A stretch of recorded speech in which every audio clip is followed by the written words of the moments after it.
साथियों नमस्कार। हमारी खास खबर में आप सभी का स्वागत है। इसमें आप देखेंगे अमन नम्र के साथ खास मुद्दों पर कुछ खबरें, कुछ बातचीत, कुछ विश्लेषण। आज हमारे साथ जुड़े हैं जन आंदोलनों के साथ लंबे समय से जुड़े हुए डॉक्टर A.K. अरुण, जो कि बहुत ही वरिष्ठ डॉक्टर हैं, होम्योपैथी के, दिल्ली में रहते हैं। और आज हम उनसे बात करेंगे विश्व योग दिवस पर। जैसा कि हम सभी जानते हैं, 2015 में 21 जून को यूएन ने योग दिवस को अंतर्राष्ट्रीय योग दिवस के तौर पर मान्यता दी थी और उसके बाद से ही यह पूरी दुनिया में मनाया जाने लगा। तो इस योग दिवस पे हम बात करेंगे डॉक्टर A.K. अरुण से कि आखिर योग दिवस के मनाने से लोगों की जिंदगी पे, लोगों के स्वास्थ्य पे क्या असर पड़ा है। नमस्कार अरुण जी। नमस्कार अमन जी। तो ये हमारा जो यूट्यूब चैनल है अमन की बात, इसमें आपका बहुत स्वागत सुंदर, है। बहुत सुंदर। इसमें आज का जो विषय है ये योग दिवस से जुड़ा हुआ है। हम सब जानते हैं कि 21 जून को पूरी दुनिया अंतर्राष्ट्रीय योग दिवस मनाने जा रही है और मोदी सरकार की पहल पे 2015 में यूएन ने इसकी मंजूरी दी थी और उसके बाद से ये हर साल मनाया जाता है। तो अभी इसका 8वां साल होने जा रहा है। तो इसमें मैं आपसे जानना चाह रहा हूँ कि चूंकि योग हर साल मना रहे हैं लोग, सरकार काफी उसमें पूरी मेहनत से काम भी कर रही है, तो आप चूंकि डॉक्टर हैं और आपके पास मरीज भी आते होंगे, तो एज ए डॉक्टर आपको क्या लगता है कि देशवासियों की मानसिक और शारीरिक सेहत पे इस योग का, हर साल ही मना रहे हैं तो शायद रेगुलर भी मना रहे होंगे, तो कितना असर पड़ रहा है शारीरिक और मानसिक सेहत पे? सवाल बहुत सुंदर है और मुझे इसको बहुत अलग अलग नजरिए से देखने का मन करता है। एक तो इस सरकार की पृष्ठभूमि को अगर आप देखें तो आप कह सकते हैं कि ये इवेंट वाली सरकार है।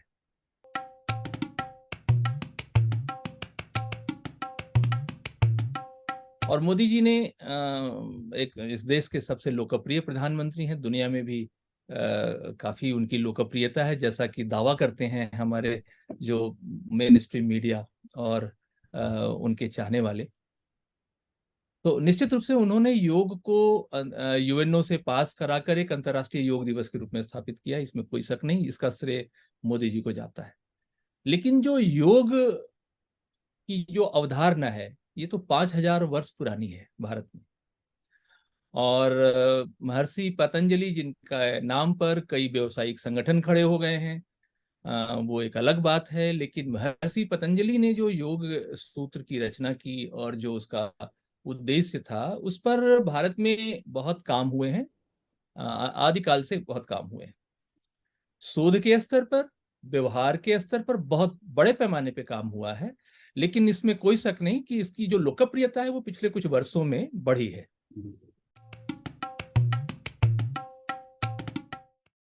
और उसकी वजह से निश्चित रूप से योग, जिसको कहते हैं ना कि योग कर्म, योग जो है वो हमारे इंद्रियों के युग्म का नाम योग है। इसको अगर आप सूत्र में कहें तो कहते हैं कि योगश्चित्त वृत्ति निरोधा, यानी कि हमारे जो आदतें हैं, हमारी जो वृत्तियां हैं, उनको व्यवस्थित करने का काम, उनको ट्यून करने का काम योग करती है। वो काम शुरू से हिंदुस्तान में नहीं पूरी दुनिया में हो रहा था और पिछले कुछ वर्षों में, यानी कि 8-9 वर्षों में, निश्चित रूप से योग एक इवेंट के रूप में कन्वर्ट हो गया है। और उसका शरीर पर और मनुष्य के मन पर क्या असर है वो तो अध्ययन का मामला है। लेकिन मैं कह सकता हूं कि योग उन लोगों में बहुत पॉपुलर हो गया है जो एक बगल में योग मैट दबाकर सुबह सुबह पार्क जाते हैं और योग करने से ज्यादा वो सेल्फी खिंचवाने पर जोर देते हैं और फिर उसको अपलोड करते हैं। तो ये मैं अपने घर में भी देख रहा हूँ। मेरी बेटी बहुत अच्छी सेहत वाली है, डॉक्टर है, लेकिन वो भी हर पोज का फोटो जरूर लेती है।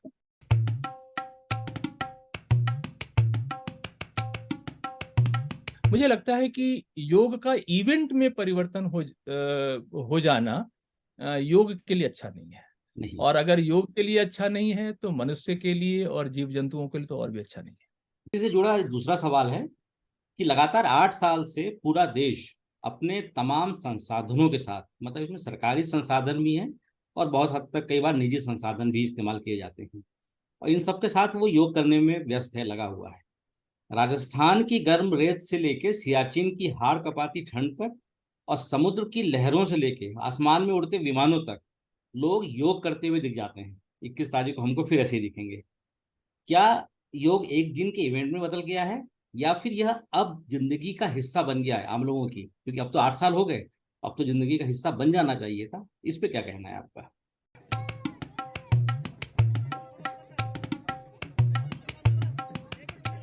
बन जाता तो बहुत अच्छा होता। मुझे लगता है हिंदुस्तान जैसे मुल्क में जहाँ इतनी डिस्पैरिटी है, बहुत विषमता है, वहां पर अगर योग जीवन का अंग बन गया होता तो काफी हद तक रोगों से मुक्ति की दिशा में हम बढ़ रहे होते। लेकिन ऐसा है नहीं। हर साल सिर्फ योग के इवेंट पर भारत सरकार, मैं 2015 का आंकड़ा दे रहा हूँ, 2015 में भारत सरकार ने सिर्फ योग इवेंट पर एक दिन में 32 करोड़ रुपए खर्च किए थे। और वह साल दर साल बढ़ता ही जा रहा है। और अभी 2 दिन के बाद जब ये मनाया जाएगा तो लगभग 100 करोड़ रुपए सरकार के खर्च होंगे अलग अलग राज्यों में, और वो सिर्फ एक दिन के इवेंट पर खर्च होंगे।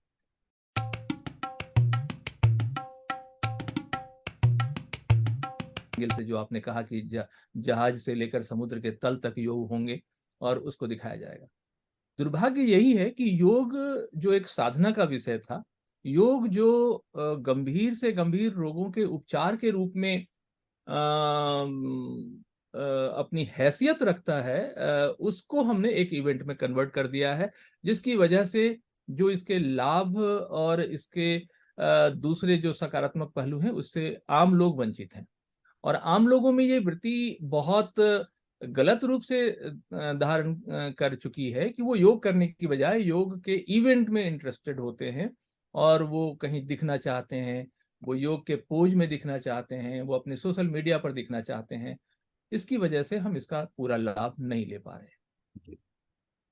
या ये बात सच है कि हर साल योग दिवस मनाने के बावजूद जीवन शैली से जुड़ी जो बीमारियां हैं उनकी संख्या बढ़ रही है? बहुत ज़्यादा बढ़ी है। विश्व स्वास्थ्य संगठन की जो अभी 76 रिपोर्ट है, आप उसको अगर देखें, खास करके कोविड के बाद उन्होंने रेखांकित किया है कि जीवन शैली के रोगों में बहुत तेजी से वृद्धि हुई है। अब जीवन शैली के रोग क्या हैं? खान पान में गड़बड़ी है तो रोग है। आपके उठने बैठने का जो क्रम है उसमें अगर गड़बड़ी है तो रोग है। ये सारे के सारे जीवन शैली के रोग हैं। जैसे डायबिटीज है, ब्लड प्रेशर है, आईबीएस है, डिप्रेशन है, स्लीपलेसनेस, इंसोमेनिया, ये सारे रोग जीवन शैली के रोग हैं। तनाव है, डिप्रेशन, ये सारे रोग जीवन शैली के रोग हैं। लेकिन उसी के साथ साथ ऑटो इम्यून डिजॉर्डर्स बढ़ गए हैं। ऑटो इम्यून डिजॉर्डर्स तो बहुत ही खतरनाक मामला है। आपके शरीर की जो इंद्रियां हैं वो काम करना बंद कर देती हैं, कम काम करती हैं, या विकृत रूप से काम करने लग जाती हैं। जैसे एमएनडी जितने भी हैं, मोटर न्यूरॉन डिजीजेस, उसमें पार्किंसंस आता है, उसमें डिमेंशिया आता है, बहुत सारे रोग आते हैं, मल्टीपल स्क्लेरोसिस उसमें आ रहा है। तो ये सारे रोग बढ़ गए हैं, और इन सारे रोगों का मॉडर्न मेडिसिन में यानी एलोपैथी में कोई इलाज भी नहीं है। अब अगर आप इन सब रोगों का आंकड़ा देखें तो ये रोग बहुत तेजी से बढ़ रहे हैं। आमतौर पर अगर आप 10 रोगों का जिक्र करेंगे तो उसमें से 3 से 4 ऑटो इम्यून डिजॉर्डर्स और लाइफस्टाइल डिजॉर्डर्स मिलेंगे। कहा भी जा रहा है कि अगले कुछ वर्षों में 2025-2030 तक भारत डायबिटीज के मामले में एक सबसे बुरे देश के रूप में जाना जाएगा। उच्च रक्तचाप के मामले में बहुत बुरे देश के रूप में जाना जाएगा। और इसको अगर आप ठीक से इसका विश्लेषण करें तो यहाँ युवा आबादी ज्यादा है, हमारे यहाँ यूथ पॉपुलेशन बहुत ज्यादा है, और दुर्भाग्य से ये यूथ पॉपुलेशन डायबिटिक, हाइपरटेंसिव और इस तरह के ऑटो इम्यून डिजॉर्डर्स के गिरफ्त में फंसता जा रहा है। ऐसी कौन सी बीमारियां हैं जिन्हें दूर करने में या कम से कम उसको कंट्रोल करने में योग से मदद मिल सकती है, या योग कारगर साबित हो सकता है? जैसा कि मैंने अभी आपको कहा कि जीवन शैली के रोगों में योग बहुत महत्वपूर्ण है। योग खास करके मोटर न्यूरॉन डिजीजेज में आप देखेंगे कि ज़्यादातर एलोपैथी के डॉक्टर्स फिजियोथेरेपी लिखते हैं, वो पोस्ट ट्रीटमेंट मैनेजमेंट के रूप में। योग उसका एक बहुत बढ़िया विकल्प हो सकता है। फिजियोथेरेपी की बजाय आप योग पर व्यक्ति को डाल दें। और आपने अगर देखा होगा, अयंगर साहब का नाम सुना होगा, अभी हाल फिलहाल तक योग के बहुत बड़े गुरु थे। वो खुद बीमार थे और बहुत गंभीर रूप से बीमार थे, लेकिन उन्होंने योग से अपने शरीर को ठीक किया और काफी लंबी उम्र जी, मतलब बीमारी से मुक्त होकर उन्होंने करीब 25 से 30 साल की जिंदगी जी और दवाओं के बिना रहे। तो मेरे सामने ऐसे कई प्रत्यक्ष प्रमाण हैं जिसमें योग की मदद से गंभीर से गंभीर रोगों से ग्रस्त लोग भी लाभ ले रहे हैं और वो अपने रोग की तीव्रता, रोग का जो क्रोनिसिटी है उसको कम कर रहे हैं। तो निश्चित रूप से योग का लाभ तो मिलता है और ये सारे जो रोग हैं उसमें योग को आजमाया जाना चाहिए। जी। योग दिवस के तमाम तामझाम और प्रचार के बावजूद आपकी नज़र में ऐसे कौन से कारण हैं जिनकी वजह से जीवन शैली से जुड़ी जो बीमारियां हैं ये घट नहीं पा रही हैं, उल्टे बढ़ती जा रही हैं? देखिए, योग को पहले हम इसको एक स्टैटिस्टिक्स, इसको एक आंकड़े में अगर आप देखें तो हमारे देश में, मैं आपको अमेरिका का आंकड़ा देता हूँ। अमेरिका के बारे में कहा जाता है कि वो बहुत फास्ट कंट्री है और मॉडर्निटी में सबसे आगे है। और वहाँ भारत में योग करीब 5000 साल पहले से आया, यानी कि आप उसको कह सकते हैं ईसा पूर्व 3000 साल वो। और वैसे अगर देखें तो 5000 साल से हमारे यहाँ योग का एक्सिस्टेंस है। पतंजलि का जो पूरा दौर था वो 5000 साल पहले का है। अमेरिका में योग 1863 में 1863 में आया।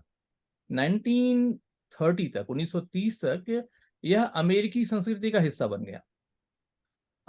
एक आंकड़ा मैं आपको दे रहा हूं और ये बहुत ताजा आंकड़ा है। फाइनेंस ऑनलाइन एक बहुत ही प्रामाणिक वेबसाइट है, उसका आंकड़ा है।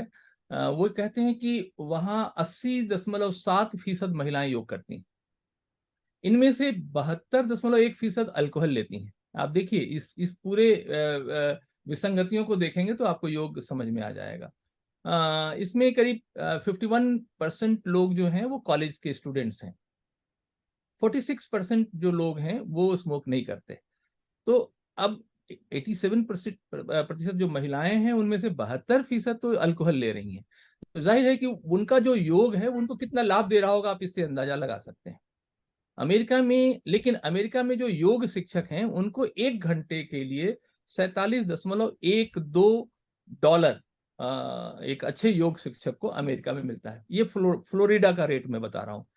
47.12 ये एवरेज डॉलर का एवरेज, मतलब उनका अर्निंग है पर आवर। अगर सैन फ्रांसिस्को कैलिफोर्निया की बात करें तो वहाँ थोड़ा कम है, वहाँ $5 कम है, 42.84 डॉलर पर आवर उनको मिल जाता है। दूसरे ओवरऑल अगर आप देखेंगे तो लगभग 30 से 40 डॉलर पर आवर वहाँ योग गुरुओं की कमाई है रोजाना 1 घंटे का। अगर उन्होंने 4 घंटे का सेशन कर लिया तो आप अंदाजा लगाएं, $100 से ज्यादा रोज की उनकी कमाई हो जाती है। बावजूद इसके अमेरिका में बीमारियां कितनी बढ़ी हैं, बावजूद इसके कोविड के दौरान कितने कैजुअलिटीज हुई हैं आपको पता है। अभी लॉन्ग कोविड के कितने केसेज हैं, कोमॉर्बिडिटी के कितने केसेज हैं।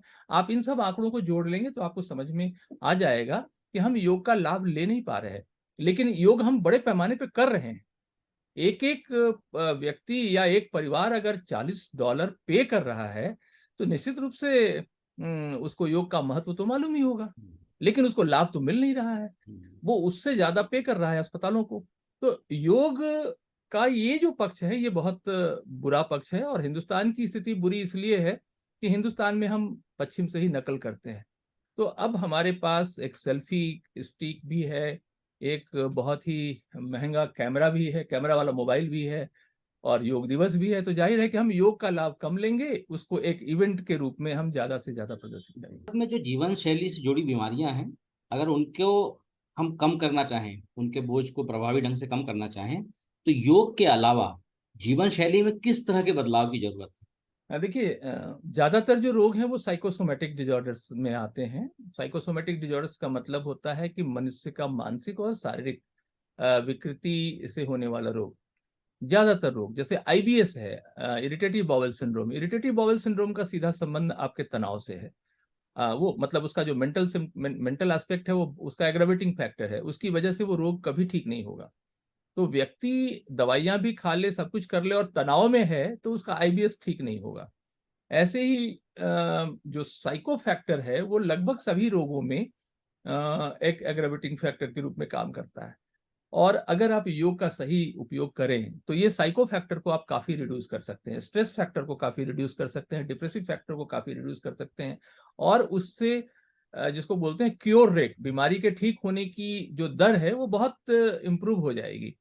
और उसकी वजह से बहुत कम दवाओं में या बहुत कम समय में एक व्यक्ति ठीक हो सकता है। लेकिन दुर्भाग्य से हम ये कर नहीं रहे। मैंने आपको एक आंकड़ा दिया कि हम योग भी कर रहे हैं और अल्कोहल भी ले रहे हैं, हम योग भी कर रहे हैं और वो तनाव में भी जी रहे हैं, हम योग भी कर रहे हैं और तमाम फास्ट फूड भी खा रहे हैं।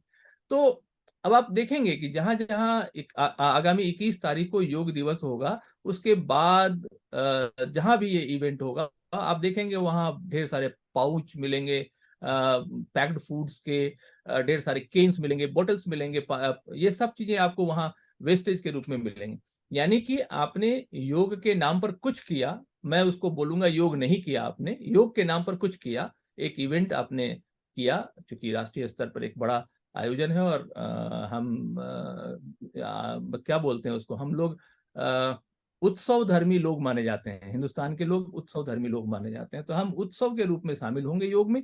अगर हमने, जिसको हम एक्साइटिंग फैक्टर बोलते हैं मेडिकल टर्मिनोलॉजी में, अगर हमने बीमारी के एक्साइटिंग फैक्टर से निजात पा लिया, तो आप मान लें कि 50 से 60% आप उस बीमारी से ठीक होने की तरफ बढ़ जाएंगे। तो ये सारी चीजें हमें लोगों को बताने की जरूरत है। निश्चित रूप से योग में बहुत ताकत है, इसमें कोई शक नहीं है। और जितने भी लाइफ स्टाइल डिजॉर्डर्स हैं जिसका मैंने जिक्र किया, अभी तनाव है, दर्द से संबंधित जितने भी रोग होते हैं, मांसपेशियां हैं, स्वेलिंग, सूजन वाली जितने भी रोग हैं जिसमें आइटिस लगा होता है, ये सारे रोग, स्वास्थ्य से संबंधित जितने रोग हैं, निद्रा है, ये सारे रोगों का इलाज योग में है। और मैं तो देख रहा हूँ, मैं अपने मरीजों को अपनी दवा के साथ साथ बहुत ही, आपको पता है, मैं बहुत ही थोड़ी एक दो खुराक दवा देता हूँ और बाकी ज्यादा से ज्यादा एडवाइस देता हूँ। तो उसकी वजह से मैं उनको देख रहा हूँ कि वो बहुत जल्दी ठीक हो रहे हैं। एक सवाल ये है, थोड़ा सैद्धांतिक सवाल है, कि सरकार जब योग को एक इवेंट बना रही है, यूएन तक गई है, तो कहीं ना कहीं ऐसा लगता है कि सरकार लोगों की सेहत का ध्यान रख रही होगी, इसीलिए वो योग पे इतना फोकस कर रही है। सवाल हमारा ये है, क्या आपको ऐसा लगता है कि सरकार का जो स्वास्थ्य मंत्रालय है, वो लोगों की जीवन शैली से जुड़ी बीमारियों के नियंत्रण और उसे दूर करने के लिए जागरूकता, उसके उपचार या उसके रोकथाम के लिए समुचित प्रयास कर रहा है कि नहीं कर रहा है? और क्या आपको लगता है कि जनता का स्वास्थ्य सरकार की प्राथमिकता में है? हाँ, देखिए, अब ये तो सवाल अगर इसको एड्रेस किया जाए तो सरकार के लोग हमें कुछ भला बुरा भी कहेंगे। लेकिन इसको मैं दूसरे तरीके से आपको जवाब देता हूँ। आप ऐसे ही देखिए कि आपके देश में नशाबंदी के तमाम विभाग काम कर रहे हैं। एक विभाग है जो नशाबंदी के लिए काम कर रहा है, नशे के खिलाफ अभियान चला रहा है, वो ये बता रहा है कि नशा करना खतरनाक है। नशे की बोतल या नशे के रैपर पे ही आपको ये वार्निंग बड़े बड़े शब्दों में लिखी होती है। बावजूद इसके इस देश में नशा बिक भी रहा है, वो भी एक विभाग है और उसका एक बड़ा रेवेन्यू मॉडल है। दिल्ली में बहुत चर्चित रहा ये नशे का मामला, हमारे यहाँ के मुख्यमंत्री जेल में बंद हैं। अब सच तथ्य क्या है मुझे नहीं मालूम, लेकिन इसी वजह से वो जेल में बंद हैं। कई राज्यों ने नशाबंदी की है, तो ये खबर आ रही है कि वहां पर नशे से जो आय होती थी उससे ज्यादा आय काले बाजार में जो नशा बिक रहा है उससे हो रही है। एक बहुत बड़ी खेप पकड़ी जाती है एक राज्य के बंदरगाह पर, जो नशे की खेप होती है। तो ये क्या है, आप इसको ऐसे देखें तो सरकार, ये तो सरकार ही है ना जिनका एक विभाग तो ये सारी चीजों का आवाजाही कर रहा है और एक विभाग उसको रोकने के लिए लोगों को हिदायत दे रहा है। इस तरह के द्वंद्व से मुझे नहीं लगता कि सरकार की सही मंशा का अंदाजा आप लगा पाएंगे। अगर आप नशा बेच भी रहे हैं और नशे के खिलाफ अभियान भी चला रहे हैं, तो ये तो एक एक झूठ सी बात है और इसमें मुझे लगता है कि आप एक झांसा दे रहे हैं इस देश की जनता को। और हमारे देश में जनता झांसे में आने वाली जनता है भी, वो हम देख ही रहे हैं पिछले कई वर्षों से कई तरह से वो झांसे में आई है। तो एक तो मुझे ये दिक्कत लग रही है, मुझे लग रहा है कि सरकार को एक मजबूत इच्छा शक्ति के रूप में काम करने की जरूरत है। सरकार अगर जनता की हितैषी है, सरकार को अगर इस देश की जनता की सेहत का सच में उनकी उसकी चिंता है, तो सरकार को बहुत सख्ती से इन नशा के खिलाफ, इस तरह की चीजों के खिलाफ उनको अभियान चलाना पड़ेगा। योग के प्रचार में अगर सरकार वास्तव में बहुत गंभीर है तो उनको स्पष्ट करना पड़ेगा कि जैसे अब अनिद्रा है, नींद नहीं आने का जो रोग है, उसके लिए नींद की गोली क्यों बिकनी चाहिए? आप उसके लिए रिलैक्सेशन, हर अस्पताल में आप एक योग सेंटर क्यों नहीं बना सकते? दिल्ली में तो कई बड़े अस्पतालों में ये प्रयोग हुए हैं, लेकिन बाकी के अस्पतालों में ये प्रयोग नहीं है। मैं अभी कल ही हरियाणा में एक प्राकृतिक चिकित्सालय के उद्घाटन में था, वहां आयुष की डायरेक्टर के साथ मेरी बातचीत हो रही थी।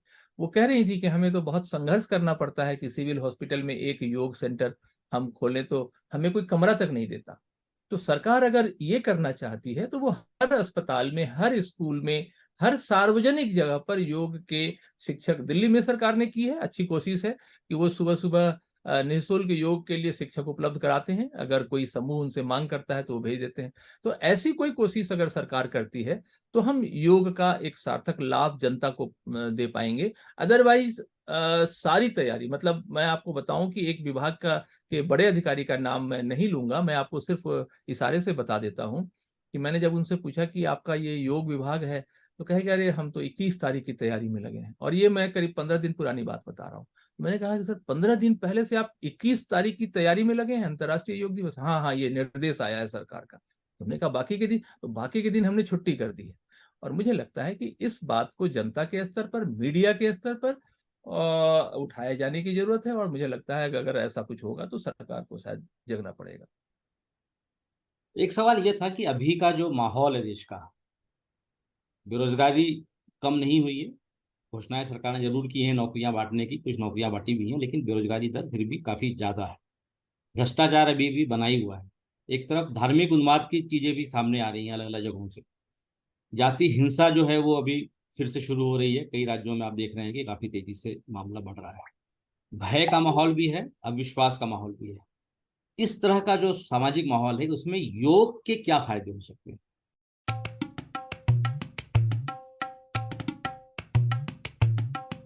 बहुत ही महत्वपूर्ण सवाल आपने पूछा है, लेकिन इसका जवाब बड़ा रिस्की है। रिस्की आप मैं आपको चलिए एक अलग अंदाज में इसका जवाब देता हूँ। अभी एक फिल्म बहुत चर्चित हो रही है, आदि पुरुष। जी। कहते हैं कि ये प्राचीन धार्मिक ग्रंथ रामायण के कथानक पर आधारित है। डिस्क्लेमर भी शायद उनका उसका है, और वो बड़े कंट्रोवर्सी में उनके उसके संवाद हैं। आप अगर इन दोनों को जोड़ के देखें, धर्म, धार्मिक मान्यता और संवाद, तो आप समझ पाएंगे कि ये क्या हो रहा है आज के ज़माने में। बिल्कुल वही चीज़ें आज हम योग के रूप में, धर्म के रूप में, कुछ अच्छे अच्छे नारों के रूप में हम लोगों के बीच में लेकर जा रहे हैं। ये कैसे संभव है कि एक व्यक्ति योग का भी प्रचार करे और वो कहे बोलो जय श्री राम, या कुछ ऐसा कुछ बोले कि बोलो वंदे मातरम और योग करो? तो ऐसे तो नहीं होगा ना। आपने पहले ही आवेश में किसी व्यक्ति को धमका कर आपने उसको कहा कि चलो हम योग करेंगे, तो वो डंडे के बल पे योग नहीं हो सकता। और मैं देखता हूँ कि जहाँ पर शिक्षकों के ऊपर इतना दबाव है, अगर वहाँ पर डाइवर्सिटी है, एक धर्म का व्यक्ति दूसरे धर्म के व्यक्ति के साथ कैसे व्यवहार कर रहा है, एक धर्म का व्यक्ति वो कहता है कि आप देश के लिए योग करिए, और वो उसको अपने धर्म के खिलाफ मानता है, क्योंकि उसके परोसने का तरीका, उसको करने करवाने का जो तरीका है वो बहुत ही सेक्टेरियन है, वो बहुत ही सांप्रदायिक है। आप एक सांप्रदायिक अंदाज में योग कराएंगे। हमारे बहुत सारे सवाल हैं जो हमारे जीवन से जुड़े हैं, उसमें बेरोजगारी है, उसमें सामाजिक समरसता का सवाल है, उसमें बहुत सारे भारतीय संविधान के कई सारे प्रावधानों से जुड़े सवाल हैं। जिन सवालों को हल किए बगैर सिर्फ योग से आप चाहेंगे कि हम इस देश की जनता को खुशहाल बना देंगे, तो ये संभव नहीं है। आपको उस बुनियादी सवाल को हल करना पड़ेगा। व्यक्ति के अंदर के डर को आपको खत्म करना पड़ेगा। एक समता और प्यार और सहिष्णुता का माहौल बनाना पड़ेगा। और आपके इस जवाब से ही एक और सवाल निकल रहा है, केवल उसको थोड़ा समझना चाहूंगा कि अगर योग करने से लोगों की सेहत पे कोई ज्यादा फर्क नहीं पड़ रहा है, तो सरकार इतने पैसे लगा के इतना बड़ा इवेंट, इस साल आपने कहा कि करीब 100 करोड़ रुपए खर्च होंगे, तो इसके पीछे सरकार की मंशा क्या है? क्यों योग करवाना चाहती है? अभी कुछ महीनों महीनों के बाद, संभवतः अगले 1-2 महीने में ही यहाँ पर G20 की मीटिंग होने वाली है। आप पूरे देश में देखेंगे G20 की होर्डिंग्स, और उस पर वन वर्ल्ड, वन कल्चर, विश्व बंधुत्व की बात है। वसुधैव कुटुंबकम का नारा उस पर लिखा हुआ है। आपके शहर में, हमारे शहर में क्या हो रहा है? हमारे आपके शहर में हम पड़ोसी को तो बर्दाश्त नहीं कर पा रहे। वो है कि हम चांद तक पहुंच गए हैं, मंगल ग्रह तक पहुंच गए हैं, लेकिन पड़ोसी का हमें पता ही नहीं। तो ये जो विसंगत चीजें हैं ना, ये खास तौर पर सत्ता का एक हथियार बन के रह गया है कि आपके दिल में कुछ है और आप कर कुछ और रहे हैं। मुझे लगता है कि हमें इन सब चीजों से बचना चाहिए। निश्चित रूप से इस तरह के कथित आयोजनों से देश का, लोगों की सेहत का कोई भला नहीं होगा।